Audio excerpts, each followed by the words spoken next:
back in the last February, we was all around Henry Hoskins' grocery store and started betting him, said Henry, what's the meaning of this here Groundhog Day? And Henry said, well, Silas, if a groundhog comes out today and keeps chatter, he goes back in the ground and stays 6 weeks longer, and that's the sign we're going to have 6 weeks more of winter weather. But if he don't see his chatter, he stays out and the sign is winter's pretty nigh over. And I said, well, Henry, I guess we're going to have 6 weeks more of winter weather.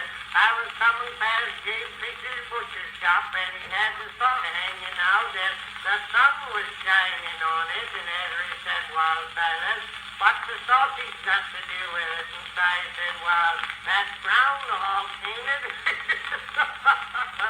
Well, Lawson said, let's all go down to the timber basket, see if we can see a groundhog. Well, we went down there and sat on a bench and chawed tobacco and wiggled sticks, and Jim says, I see one.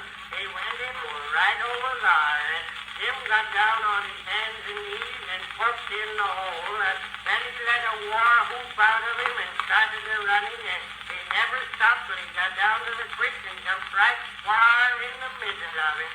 Well, when we got down there, all we could see of Jim was his ears and nose sticking out. And Henry said, Jim, what's the matter on you? Have you gone crazy? And Jim said, Henry, that wasn't no groundhog, that was a skunk.